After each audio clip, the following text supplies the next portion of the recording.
సర్వాధికారియు నిరంతర స్తోత్రార్హుడు యేసుక్రీస్తు ప్రభువారి ప్రశస్త నామంలో ఉదయకాలపు వర్తమానాల కొరకు ఎదురు చూస్తున్న మీ అందరికీ ఎమాన్యుయల్ మినిస్ట్రీస్ తరపున మా శుభాభివందనాలు తెలియచేస్తూ ఉన్నాను. క్రీస్తునందు మాకు అత్యంత ప్రియమైన దైవజనాంగమ, ఈరోజు పబ్లిక్ హాలిడే కదా. ఈ దినం మనందరినీ ప్రేమించి కుటుంబాల క్షేమం కొరకై ప్రత్యేక ఉపవాస ప్రార్థన. ఎన్నో కుటుంబాలు సాతాను చెరలు చిక్కుబడి వేటగాని వలలో పట్టబడి అల్లాడిపోతున్న కుటుంబాలు కోకొల్లలు. మన కుటుంబాల్లో వేటగాడి దాడి జరగకుండా, వాడి ఉచ్చులో వాడి ఉరుల్లో మనము మన పిల్లలు పట్టబడకుండా మన కుటుంబాల క్షేమం కొరకై ఈ ప్రత్యేకమైన ఉపవాస ప్రార్థన కూటం ఏర్పాటు చేయటం జరిగింది. మీరుంటున్న స్థలాల్లోనే సకుటుంబ సపరివారంగా ఈ ఉపవాస ప్రార్థనలో పాలిభాగస్తులు కండి. తమ్ముడా, చెల్లి, యవన చెల్లెళ్ళారా, యవన తమ్ముళ్ళారా, యేసు ప్రభు వారి పిల్లలుగా క్రైస్తవులుగా మనం సంఘాలకు వెళ్ళి సంఘాల్లో జరిగే ఉపవాస ప్రార్థనలో పాల్గొందుతాం. అలాగే వ్యక్తిగతంగా కూడా మనం ప్రార్థన చేసుకుంటాం ఉపవాసం ఉండి. కానీ కుటుంబంగా ఉపవాసం ఉండి ప్రార్థన చేసుకునేది చాలా అరుదు కదా, చాలా తక్కువ కదా.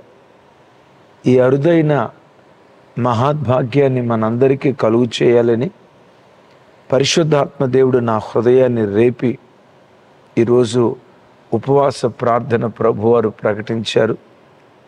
ఇది నా ప్రేరేపణతోనో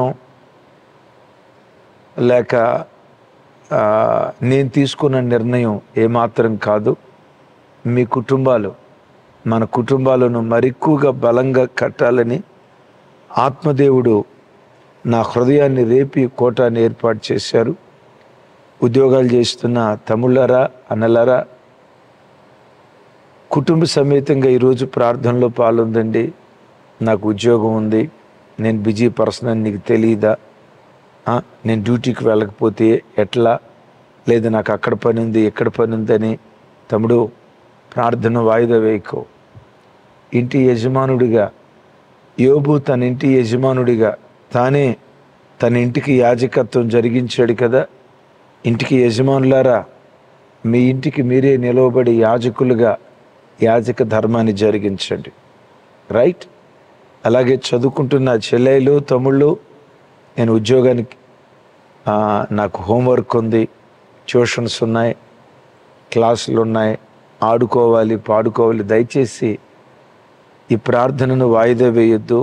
ఈ ప్రార్థన మీకు దివ్యమైన భవిష్యత్తు. ఈ ప్రార్థన పాపంలో మీరు పడిపోకుండా మీ చుట్టూతో కంచిగా ఉంటుంది.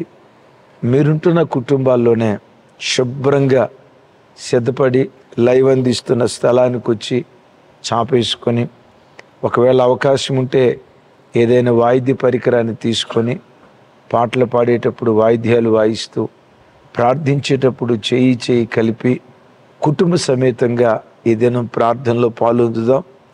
మన కుటుంబాలకు వ్యతిరేకంగా పనిచేసే ఆకాశ మండలపు దురాత్మ సమూహపు క్రియలు యేసు నామంలో ఈ దినపు ఉపవాస ప్రార్థనల ద్వారా పాతాళంలో దేవుడు త్రొక్కివేయునుగాక. చెప్దాం ఆమేనని. ఆమేన్. మంచిది. అలాగే ఈరోజు సాయంత్రం 7 గంటలకు ప్రత్యేకమైన బైబిల్ స్టడీ ఉంటుంది. అయితే ఉపవాస ప్రార్థన తప్పకుండా కుటుంబ సమేతంగా మీరందరూ పాల్గొందండి. సాయంత్రం లైవ్ కూడా సెలవే కదా, శుభ్రంగా లైవ్ చూస్తూ ప్రార్థనలో పాలిభాగస్తులు కండి.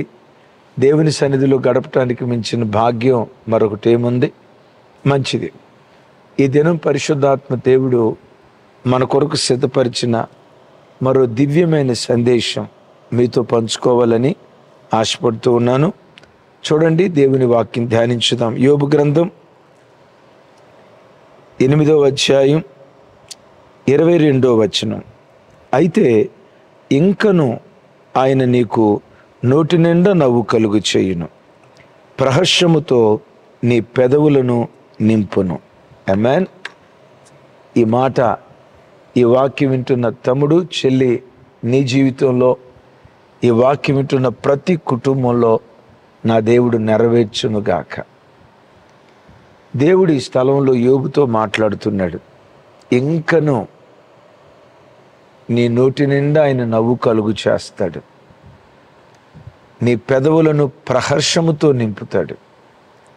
వాస్తవంగా ఈడకొచ్చేసరికి యోబు పరిస్థితి సర్వం కోల్పోయాడు. ఇంకేం మిగిలింది? అంతా అయిపోయింది. ఇంకేం మిగిలింది? బ్రతుకంతా శూన్యం. శిథిలాలలో చిక్కుకున్న శలను నేను, నన్నెవడు లేవనెత్తగలడు? సర్వం కోల్పోయా, బ్రతికే బూడిదైపోయింది. ఇక నాకు మంచి రోజులు రావు, అయిపోయింది. యోబు అనేవాడి జీవితం చాప్టర్ క్లోజ్. ఇంకేమీ మిగలలేదు, సర్వం కోల్పోయా అన్న స్థితిలో యోబున్నాడు. ఈ వాక్యం వింటున్న తమ్ముడు చెల్లి, ఒకవేళ ఈ వాక్యం వింటున్న నీ బ్రతుకులో కూడా ఇంకేం మిగిలింది? అంతా అయిపోయిందయ్యా, ఆ ఉన్న చిన్న ఆశ కూడా నాకు దూరం అయిపోయింది. మంచి రోజులు వస్తాయని, కుటుంబ స్థితులు చక్కదిద్దబడతాయని, మరలా నేను ఆనందంగా బ్రతికే దినాలు వస్తాయని లేశమైన నాకు నిరీక్షణ లేదయ్యా. సర్వం కోల్పోయా, శిథిలాలలో చిక్కుకున్న శిలలాగా నేను మిగిలిపోయా. ఇక నా బ్రతుకు మీద నాకు ఆశ లేదు అన్నట్లుగా నీ స్థితి కూడా ఈ గడియలో ఉందా? ఆ స్థితిలో ఉన్న యోబుతో దేవుడు అంటున్నాడు, ఇంకను నీ నోటి నిండా నవ్వు కలుగు చేస్తాడు, నీ పెదవులను ప్రహర్షములతో నింపుతాడు అని యోబుతో అన్న దేవుడే ఈ వాక్యం వింటున్నా అయ్యా, అమ్మా, ప్రీతల్లి, హృదయమారా నవ్వుకొని ఎంతకాలం అవుతుందో కదా. నీ పెదాల మీద చిరునవ్వు నవ్వి ఎన్ని దినాలు అవుతుందో కదా. గుండెల్లో పుట్టెడు దుఃఖం పెట్టుకొని శిథిలాలలో చిక్కుకున్న విగత జీవిలాగా ఏడ్చి ఏడ్చి ఏడ్చి ఇక ఏడవటానికి కూడా శక్తి లేక కళ్ళల్లో కన్నీళ్ళు ఇంకిపోయి నోటి నిండా ఏడ్పు, గుండెల నిండా దుఃఖం పెట్టుకొని వాక్యం వింటున్నావా? విశ్వసించు, మాట్లాడుతుంది నేను కాదు. నువ్వు ఏ దేవుని నమ్మావో, ఏ పరిశుద్ధాత్మను విశ్వసించావో ఆ పరిశుద్ధాత్మ దేవుడే నీతో ఈ మాట చెప్పమని చెప్తున్నాడు. ఏంటో తెలుసా? నీ నోటి నిండా నవ్వు దేవుడు పుట్టించబోతున్నాడు. నీ కుటుంబం ఆనంద డోలికల్లో తేలియాడేటట్లుగా మరలా ఆనందకరమైన దినాలు దేవుడు నీకు అనుగ్రహించబోతున్నాడు. నీ పెదవులను ప్రహర్షములతో, హర్షములతోనే కాదు, ప్రహర్షములతో నీ పెదవులను దేవుడు నింపబోతున్నాడు. ఆమేన్. యోబుతో అన్నాడు కదా, నేను గత రెండు రోజుల క్రితం చెప్పాను, దేవుడు తన ప్రజల జీవితాల్లో ఏదైనా చేయబోయే ముందు చెప్తాడు, చెప్పిన తర్వాత చేస్తాడు. సంఖ్యాకాండంలో చూస్తాం కదా, యెహోవా చెప్పి చేయకుండునా, మాట ఇచ్చి దాన్ని జరిగించకుండా ఉండునా. దేవుడు ఏదైనా చెప్పాడంటే తప్పకుండా చేస్తాడు. చేసే ముందు చెప్తాడు ఆయన, రైట్. ఇంకో మాటలో చెప్పాలంటే చెప్పిన దానికంటే ఎక్కువ చేస్తాడు. ఈరోజు ప్రభు నీతో చెప్తున్నాడు, నీ నోటి నిండా నవ్వు పుట్టించబోతున్నా, నీ పెదాలను ప్రహర్షాలతో నింపబోతున్నా. ఏది చెప్పాడో అతి త్వరలో ఆ కార్యం నీ జీవితంలో దేవుడు చేయబోతున్నాడు. ఇప్పుడు వింటున్న ఈ మాట రేపు కార్యరూపం దాల్చేటట్లుగా ఒక అద్భుతం దేవుడు నీ జీవితంలో జరిగించునుగాక. యోబుతో చెప్పాడు కదా, ఏం జరిగింది? యోబు చివరి అధ్యాయం 42వ అధ్యాయానికి వచ్చేసరికి శిథిలాలలో కూరుకుపోయిన యోబును అక్కడి నుంచి లేవనెత్తి శిఖరాల మీద కూర్చోబెట్టాడు. నోటి నిండా నవ్వు పుట్టించాడు, పెదవులను ప్రహర్షములతో నింపాడు. కోల్పోయిన దానికంటే రెండంతలు యోబుకు దేవుడు ఇవ్వలేదా? ఓ తమ్ముడా, యోబు దేవుడే నీ దేవుడు. చెల్లి, యోబు దేవుడే నీ దేవుడు. కోల్పోయిన దానికంటే రెండంతలు ఇచ్చి శిథిలాలలో నుంచి శిఖరాల మీద కూర్చోబెట్టి పెదవులను ప్రహర్షములతో నింపిన దేవుడు నీ జీవితంలో కూడా ఈ భీకర కార్యం నిశ్చయంగా ఆయన జరిగించబోతున్నాడు. యోబును దేవుడు ఆ స్థితికి తీసుకెళ్ళటానికి యోబు ఏం చేశాడు? 3 విలువైన విషయాలు, ఎన్నో విషయాలు ఉన్నాయి, 3 విలువైన విషయాలు చెప్తాను. నంబర్ 1, యోబు అనే పేరుకున్న అర్థం భక్తులు ఇలా అంటారు, యోబు అనగా శ్రమ పెట్టబడినవాడు. మరికొందరు అంటారు యోబు అనగా దేవుని వైపు తిరిగినవాడు. నేనంట యోబు అంటే శ్రమ పెట్టబడినను దేవుని వైపే తిరిగినవాడు. ఏంటి? శ్రమ పెట్టబడినను దేవుని వైపే తిరిగినవాడు, దేవునిని విడిచిపెట్టినవాడు కాదు. తానే అంటాడు కదా, యోబు గ్రంథం 27వ అధ్యాయం 5-6 వచనాలు. 5వ వచన చివరి భాగం, మరణమగు వరకు నేనెంత మాత్రమును యథార్థతను విడవను, నా నీతిని గట్టిగా పట్టుకొందును. మరణమగు వరకు నేనెంత మాత్రము యథార్థతను విడవను. ఏమన్నాడు? మరణమగు వరకు అంటున్నాడు. ఇదిగో స్నేహితులారా, పిల్లలు చనిపోయారని దేవుని విడిచిపెడతాను అనుకుంటున్నారా? ఆస్తిని కోల్పోయానని దేవుని విడిచిపెడతాను అనుకున్నారా? ఈ దేశంలో కడు దరిద్రుడైనందువల్ల దరిద్రుడయ్యానని దేవుని విడిచిపెడతాను అనుకుంటున్నారా? పిల్లలు చనిపోవటమే కాదు, చివరికి నేను చనిపోయిన మరణమగు వరకు ఏమాత్రము యథార్థతను విడవను. అంటే ఆ యథార్థత క్వాలిటీ కూడా తగ్గదు.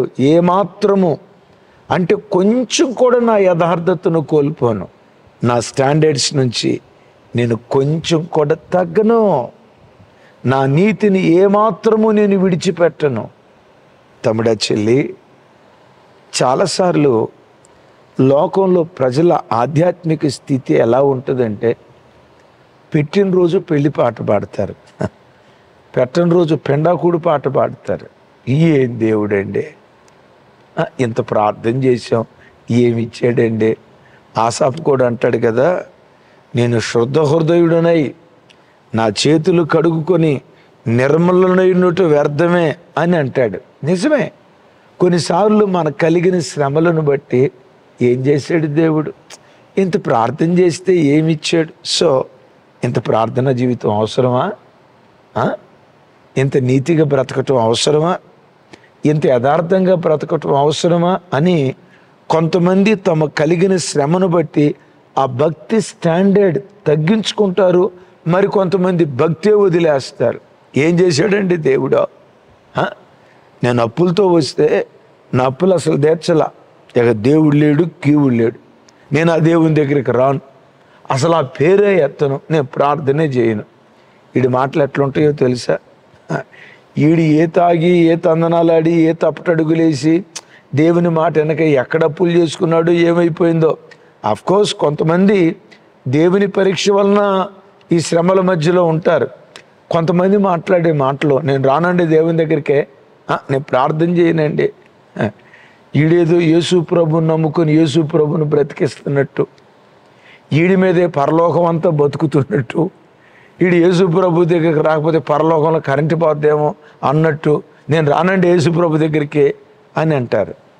లోకంలో ప్రజలందరూ భౌతిక సంబంధమైన స్థితిగతుల మీద భక్తి ఆధారపడి బ్రతుకుతూ ఉంటే, భౌతికమైన స్థితిగతులు శిథిలాల్లోకి వెళ్ళిన ఆ శిథిలాలలో నుండి కూడా స్వరాన్ని వినిపిస్తున్నాడు, స్తుతినాదాన్ని వినిపిస్తున్నాడు. ఏమని? నా యథార్థతను ఏమాత్రము నేను విడిచిపెట్టను, నా నీతిని నేను గట్టిగా అనండి, ఎట్లా? నా నీతిని గట్టిగా పట్టుకుంటా. మీకు తెలుసా, పాపము వలన అవమానము వచ్చును, నీతి జనులు ఘనతకెక్కుటకు కారణం. యోబు ఘనతకెక్కాడా లేదా? ఈ యథార్థవంతుడికి దేవుడు మేలు చేశాడా లేదా?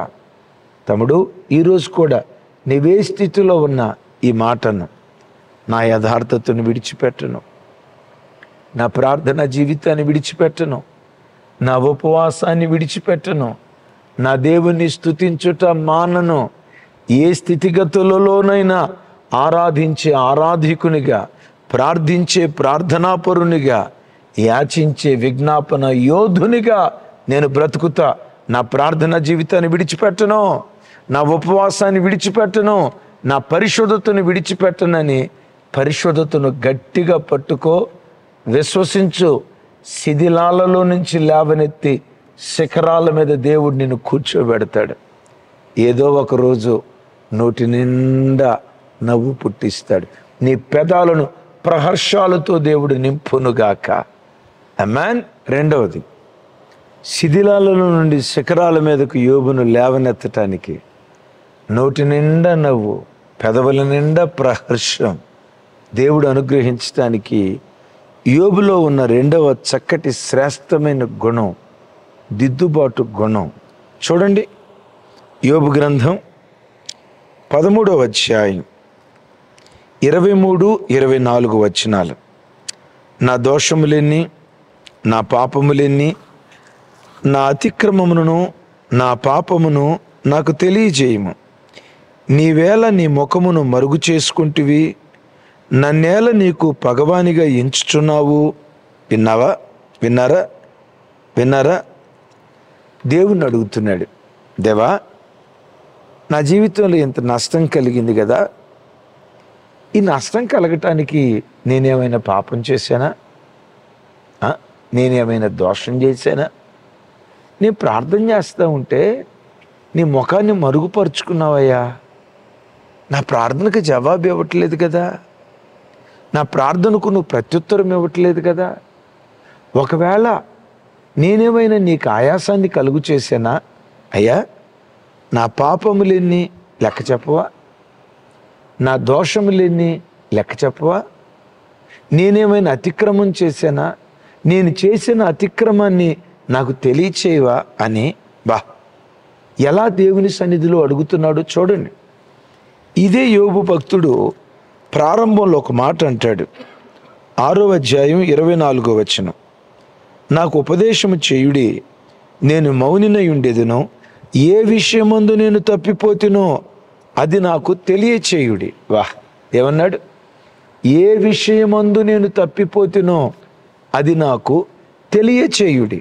ఏమడిగాడు? ఏ విషయమందు నేను తప్పిపోతునో అది నాకు తెలియచేయుడి. తమ్ముడు, చెల్లి, ఎప్పుడు దేవుని సన్నిధికి వచ్చినా, ఆదివారం దేవుని వాక్యం వినేటప్పుడైనా, యూట్యూబ్లో దేవుని వాక్యం వినేటప్పుడైనా, వాక్యం చదివేటప్పుడైనా నీ పెదవుల్లో ఉండాల్సిన ప్రార్థన, అయ్యా నాకు ఉపదేశం చేయి. ఏ విషయంలో నేను తప్పిపోయానో తెలియచేస్తే దిద్దుబాటు చేసుకుంటానయ్యా. ఆ దిద్దుబాటే నీ విజయానికి సిద్ధపాటుగా మారిపోతుంది అన్న సంగతి ఎన్నడూ మర్చిపోవద్దు. హాయిపట్నం మీద ఓడిపోయాడు యెహోషువ. మందసం ఎదుట మోకరించాడు, దేవా ఎందుకు ఓడిపోయాం? ఏమైనా దోషం చేశామా? ఎక్కడైనా తప్పిపోయామా? మా ఓటమి కలిగిన కారణం ఏంటి అని అంటే, అప్పుడు దేవుడు అంటాడు, ఆకాను అనే ఒక శాపగ్రస్తమైనది మీ మధ్యలో ఉంది. ఆ శాపగ్రస్తమైనది నిర్మూలన చేస్తే నేను మీకు విజయం ఇస్తా. ఎలా విజయాన్ని సాధించాలో ఆ విజయ సూత్రాన్ని మీకు నేర్పుతా అని, హాయిపట్నం మీద ఎలా యుద్ధానికి వెళ్ళాలో యుద్ధ వ్యూహాన్ని దేవుడు నేర్పాడు. తమ్ముడు, ఓ దివ్యమైన మాట చెప్తాను, గుండెల్లో రాసుకో. దేవుని సన్నిధిలో నీ తప్పును తెలుసుకోవటానికి ఆయన సన్నిధిలో నువ్వు ప్రార్థన చేస్తే, నా ఓటమి కలిగిన కారణం ఏంటయ్యా అని నువ్వు ప్రార్థన చేస్తే, ఈ దేవుడు నీ ఓటమికి కారణం చెప్తాడు, విజయ సూత్రాన్ని కూడా నీకు నేర్పుతాడు. విన్నారన్నమాట? ఓటమికి కారణం చెప్తాడు. ఓటమికి కారణం చెప్పి దేవుడు ఆపడం, ఆ తర్వాత నువ్వు ఎలా గెలవాలో గెలుపు సూత్రాన్ని కూడా దేవుడు నీకు నేర్పుతాడు. అలా గెలుపు సూత్రం దేవుని ద్వారా పొందుకొనే ఏ హాయి పట్టణం మీద ఓడిపోయారో అదే హాయి పట్టణం మీద విజయ ఢంకా మోగించారు. నా చేతులెత్తి మిమ్మల్ని దీవిస్తున్నా. విశ్వసించండి, ఏ వ్యాపారంలో ఓడిపోయారో అక్కడే విజయ ఢంకా మోగించేటట్లుగా మీ తల దేవుడు పైకెత్తునుగాక. ఏ ఉద్యోగంలో ఓడిపోయావో, ఏ ఉద్యోగంలో ఓడిపోయావో, ఓడిపోయిన చోటే విజయ జెండా ఎగరవేసేటట్లు ఓ భీకర కార్యం దేవుడు జరిగించునుగాక. ఏ కుటుంబంలో ఓడిపోయావో, ఏ పిల్లల్ని పెంచే విషయంలో ఓడిపోయావో, ఏ ఆత్మీయ జీవితంలో ఓడిపోయావో, ఏ శత్రువైన సాతాను చేతిలో ఓడిపోయినట్లుగా నీకు అనిపించిందో, ఎక్కడ పరాజయాన్ని పొందావో, పరాజయం పొందిన చోటే విజయ వీరుడిగా నా దేవుడు నిన్ను నిలవబెట్టునుగాక. అయితే అలా నిలవబెట్టాలంటే ఎక్కడైనా పొరపాటు చేసావేమో అడుగు, దిద్దుబాటు చేసుకో. యోబు అడిగాడు. యోబు ఏ పొరపాటు చేయలే, దేవుని పరీక్ష అని తెలిసింది. ఆ తర్వాత మూడవది మనం చేయాల్సింది ఏంటో తెలుసా? నంబర్ 1, భక్తిని విడిచిపెట్టకూడదు. నంబర్ 2, దిద్దుబాటుకు సిద్ధంగా ఉండాలి. నంబర్ 3, ఎప్పుడు నోటితో విశ్వాసపు వాక్కులు మాట్లాడాలి. విశ్వాసపు వాక్కులు మాట్లాడాలి. యోబు అంటాడు కదా, నేను శోధించబడిన మీదట సువర్ణ వలె మార్చబడతా. ఏమన్నాడు? నేను శోధించబడిన తర్వాత శోధించబడి శోధకుడి చేతిలో పడిపోయి చంపబడతా అని అల్లా, శోధకుడి చేతిలో పడి సంహరించబడతా అని అల్లా. ఏమంటాడు? శోధించబడిన మీదట సువర్ణ వలె మార్చబడతా. శోధనల మధ్యలో నలగొట్టబడుతున్న చెల్లి, తమ్ముడా, ఇది దేవుని మాటగా అంగీకరించు. పదే శోధన చేత నలగొట్టబడుతున్న చెల్లి, అల్ల తాకిడికి గురైన నావలాగా, పెను తుఫానులో చిక్కుకున్న చిన్న ధోనిలాగా అల్లాడిపోతుందా నీ చిన్న కుటుంబం? అల్లాడిపోతుందా నీ చిన్న ఉద్యోగం? అల్లాడిపోతుందా నీ చిరు ఉద్యోగం?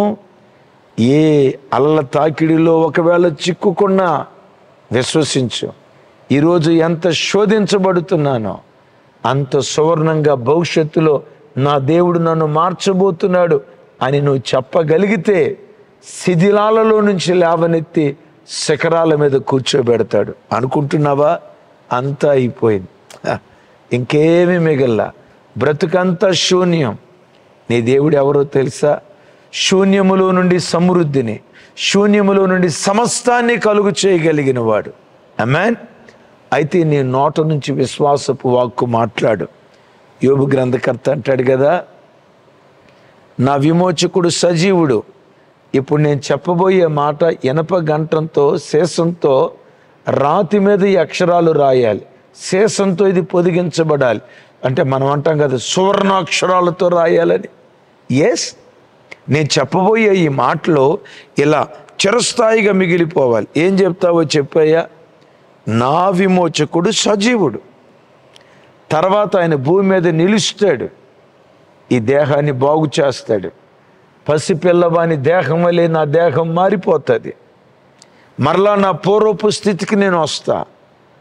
పూర్వపు స్థితికి రావటం మాత్రమే కాదు, ఏదో ఒకరోజు చనిపోతా కదా, ఆ రోజు మహిమా దేహంతో నా దేవుని నేను కన్నులారా చూస్తా. ఈ భూమి మీద చూస్తా, చనిపోయిన తర్వాత చూస్తా. విన్నారా ఈ మాట? విన్నారా? నా విమోచకుడు సజీవుడు. భూమి మీద ఆయన్ని చూస్తా, మహిమా దేహంతో చూస్తా.